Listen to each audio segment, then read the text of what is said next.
now we request Hazrat Maulana to give us advices. Jazakallahu khair.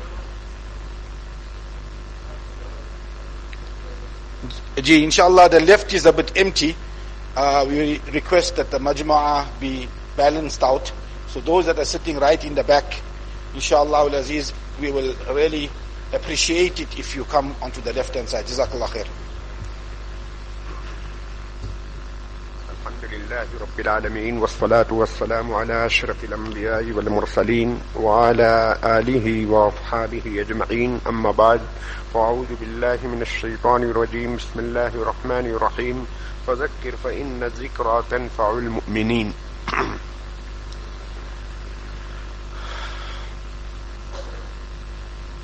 حضرت شیخ محمد اقبال صاحب حفظہ اللہ کے عربی خطاب سے ہم محظوظ ہو رہے تھے. حضرت مولانا نے حصول علم کے اغراض، اہداف اور مقاصد کو بیان فرمایا. اسی کے ساتھ ساتھ ہمارے فرائض منصبیہ کو ذکر فرمایا. اللہ پاک ہمیں اپنے فرض منصبی کا احساس عطا فرمائے اور عمل کی دولت سے مالا مال فرمائے. آپ حضرات نے اپنے وقت کو، بہت قیمتی وقت کو فارغ کیا اور ہمیں ایک جگہ پر آپ حضرات سے ملاقات اور زیارت کا موقع عنایت کیا. اللہ کا نام اور پیغام پہنچانے کا موقع عنایت کیا. اس کے اوپر حضرت مفتی یعقوب ولی صاحب کا، حضرت مولانا حسن ڈوکرات صاحب اور جو حضرات بیچ میں معاون بنے ہیں، ان سبھی حضرات کے ہم امی کے قلب سے شکر گزار ہیں. اللہ پاک آپ حضرات کے علم و عمل میں برکت عطا فرمائیں. افریقہ کی کچھ خصوصیات ہے. بر اعظم افریقہ، اس کی ایک خصوصیت یہ ہے کہ دنیا کے بر اعظموں میں سب سے زیادہ اسلامی ممالک، مسلم ممالک بر اعظم افریقہ میں ہیں. 52 ٹوٹل ممالک ہیں، ان میں سے 29 ممالک اسلامی ممالک ہیں. ایک بہت بڑی خصوصیت ہے. اس سے بڑی خصوصیت یہ ہے کہ یہ دار الہجرہ الاولی ہے. مدینہ پاک دوسرے نمبر کا دار الہجرہ ہے اور افریقہ، ایتھوپیا، حبشہ یہ دار الہجرہ اولا ہے، جس میں سیدنا حضرت عثمان رضی اللہ تعالی عنہ، حضرت رقیہ رضی اللہ تعالی عنہا، جعفر طیار رضی اللہ تعالی عنہ اور اس جیسے کبار صحابہ الحمدللہ افریقہ کی سرزمین کے اوپر تشریف لائے. اور اسی کی برکات میں سمجھتا ہوں کہ الحمدللہ ہمارے خاص طور پر جنوبی افریقہ میں اللہ پاک نے علماء کی پہلے سے سال ہر سال سے ہم اس کا مطالعہ کر رہے ہیں، مشاہدہ کر رہے ہیں. اللہ نے افریقہ کو باحمیت، باغیرت اور ایسے علماء عطا فرمائے ہیں جو اسلامی تشخص کو، اسلامی شعائر کو بہت باریکی کے ساتھ یہاں پر قائم کیے ہوئے ہیں. اللہ پاک ماضی میں گزرے ہوئے ہمارے ان مرحومین کے درجات کو بلند فرمائیں اور اس وقت جو بقید حیات ہیں اللہ پاک ان کی عمروں میں برکت عطا فرمائیں. میرے بھائیو، آپ حضرات کی توجہ کا سب سے زیادہ مستحق 2 طبقہ ہے. ایک طبقہ ہے نئی نسل اور دوسرا طبقہ آپ کی توجہ کا زیادہ مستحق ہے نوجوان طبقہ.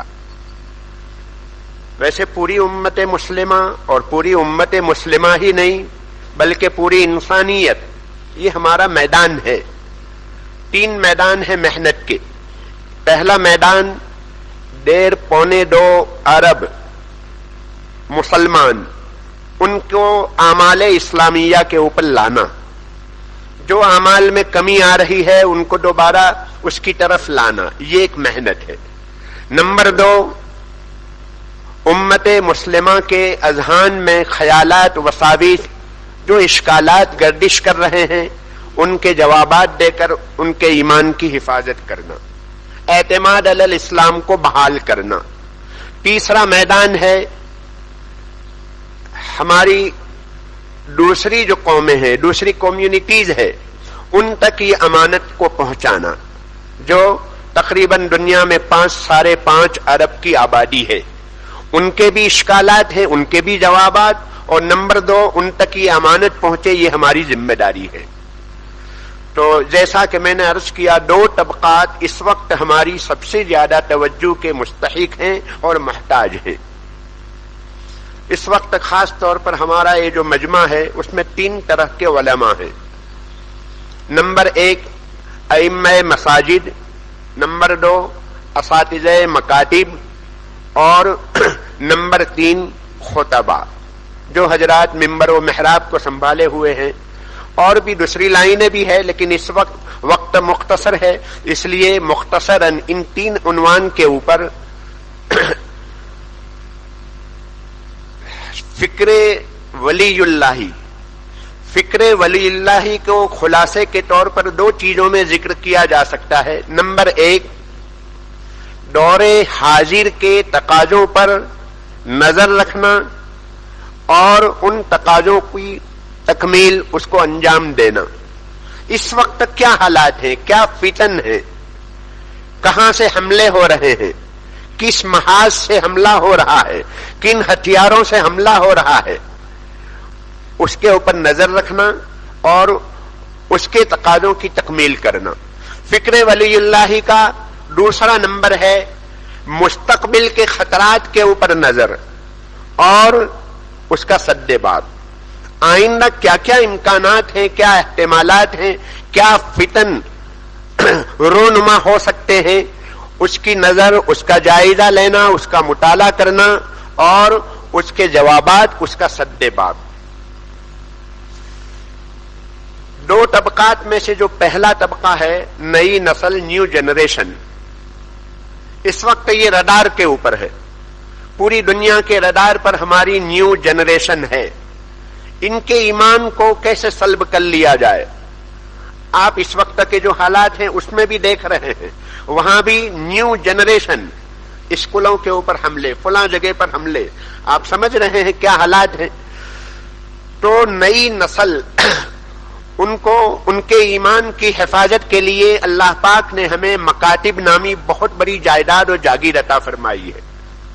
اللہ پاک نے ایک بہت بڑا انعام عطا فرمایا۔ اکابر دیوبند نے اللہ سے رو رو کر یہ نعمت مانگی تھی کہ اللہ دنیا میں اسلام کی بقا کا سامان پیدا کر۔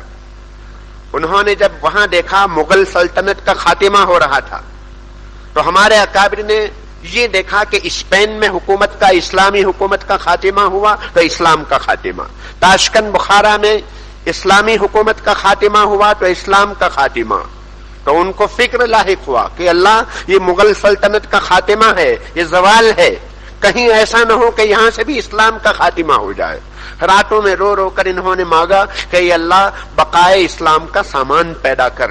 اللہ پاک نے انہی دنوں میں 1857 کے جو حالات اور جو انقلاب آیا، اس کے بعد اکابر کی دعاؤں سے اللہ پاک نے دارالعلوم دیوبند نامی جو نعمت عطا فرمائی اور اسی کی شاخیں پوری دنیا میں بالواسطہ بلا واسطہ پھیلی ہوئی ہے۔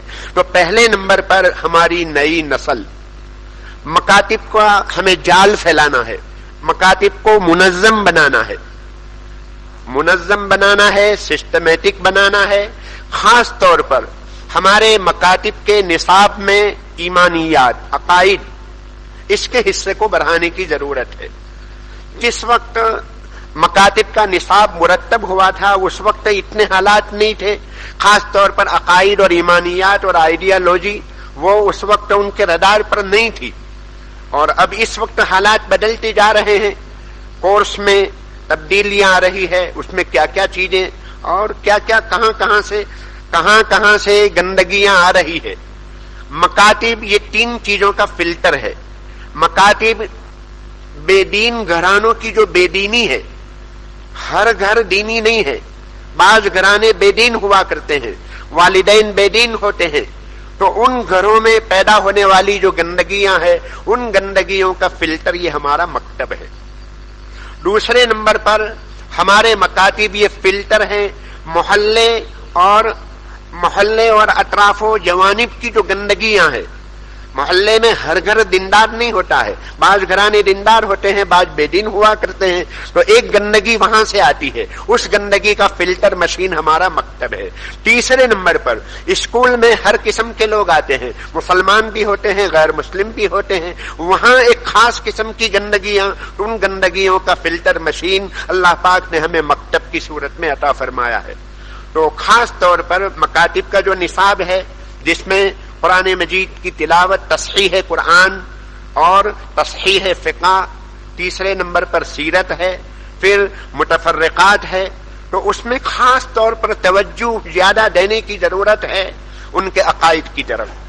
میری ایک حقیر ادنیٰ سی رائے یہ ہے کہ مکتب میں آخری 10-15 منٹ کے لیے سبق کو بند کر دیا جائے، سبق سے فارغ ہوا جائے، 10-15 منٹ عقائد کے لیے، یا یوں کہو وہ ابواب خمسہ، ایمانیات، عبادات، معاملات، معاشرت اور اخلاقیات، یہ 5 ابواب کو لے لو، پھر 5 ابواب میں سے ایمانیات 7 اور 6 میں سے، پھر ایک ہفتہ ایمان باللہ، دوسرا ہفتہ ایمان بالرسول، ایمان بالملائکہ، اس طرح سے ایک ایک ہفتے کے لیے ایک ایک عنوان، یا تو یہ ایمانیات کے لیے ایک ہفتہ، عبادات کے لیے دوسرا ہفتہ، اس طریقے سے 5 ہفتے، یا ادھر سے ایمانیات میں سے ایک ایک ایمانیات، ایک ایک ایمان باللہ، ایمان بالرسول، اس کے لیے ایک ایک ہفتہ لگایا جا سکتا ہے۔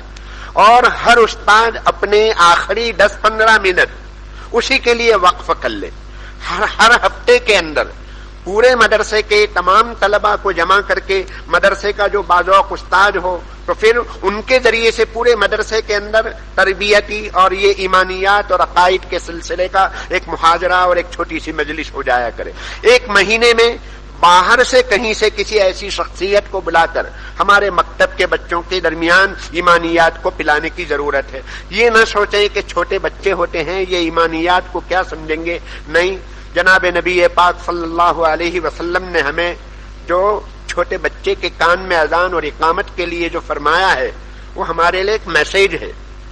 چھوٹا بچہ بھی دنیا میں آئے ہوئے 2 منٹ ہوئے ہیں، اس کو رائٹ لیفٹ معلوم نہیں ہے، ماں باپ کون ہے کچھ معلوم نہیں، لیکن اس کے کان میں اذان کہی جا رہی ہے عربی میں، حی علی الصلاح، حی علی الفلاح۔ 40 سال کے لوگوں کو بھی بعض ایسے مل جائیں گے اس کو میننگ معلوم نہیں۔ اور شریعت کا کوئی کام ابس نہیں ہو سکتا، میننگ لیس نہیں ہوتا ہے کوئی کام۔ اور حقیقت ہے آج کی میڈیکل سائنس اس نتیجے پر پہنچی ہے کہ مسلمان اتنا مضبوط کیوں ہے، وہ اس نتیجے پر پہنچے کہ وہ جو ولادت کے موقعوں پر جو اذان اور اقامت کہی جا رہی ہے، یہ ہے، یہ بیسک ایجوکیشن ہے۔ دنیا بیسک ایجوکیشن کا نعرہ ابھی لگا رہی ہے 40، 50، 100 سال سے، اور اسلام نے 1450 سال پہلے سے ہمیں بیسک ایجوکیشن کا نعرہ دیا۔ کمپلسری ایجوکیشن طلب العلم فریضۃ، یہ نعرہ بھی اسلام کا دیا ہوا ہے۔ تو میرے بھائیوں یہ نہ سمجھیں، البتہ یہ ضرورت ہوگی چھوٹے بچوں کے ذہن میں توحید کو کیسے پلائیں۔ ایک بزرگ ایک مکان میں پہنچے، 8 سالہ بچہ آیا، اس نے دسترخوان بچھایا، پلیٹیں رکھی بہت ڈسپلن کے ساتھ، 2 پلیٹیں ٹکرانے نہیں پائی۔ تو وہ بزرگ نے پوچھا چھوٹے بچے سے کہ بیٹا تم سب سے بڑے ہو؟ تو ماں باپ نے توحید سکھائی تھی، بچے نے جواب دیا چچا جان، انکل، بڑی تو اللہ کی ذات ہے، بھائی بہنوں میں میری عمر زیادہ ہے۔ یہ توحید سکھا دی، ماں باپ نے توحید سکھا دی آسان الفاظ۔